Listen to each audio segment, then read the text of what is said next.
Hi student, welcome to Namma Tuition 10th Maths important 2 marks sum பார்க்கலாம். Find the 19th term of an AP minus 11 minus 15 minus 19. இப்போ அவங்களே கொடுத்துட்டாங்க n வந்து 19, n வந்து 19, a வந்து minus 11.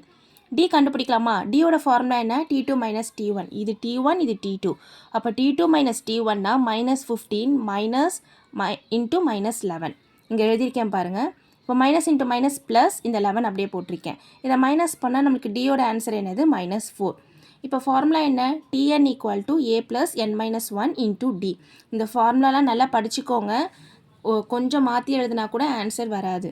இப்போ இங்கே t19 ஈக்குவல் டு ஏவோட வேல்யூ -11 ப்ளஸ் n என்னது 19 -1 d வந்து -4.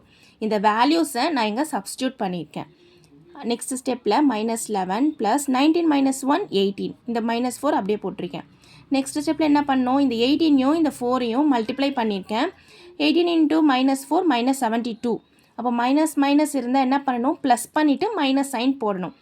72யும் 11யும் ப்ளஸ் பண்ணணும். மைனஸ் சைன் போட்டிருக்கேன். -83. அப்போ t19 என்னது? -83. தேங்க்யூ. சப்ஸ்கிரைப் பண்ணுங்கள், ஷேர் பண்ணுங்கள்.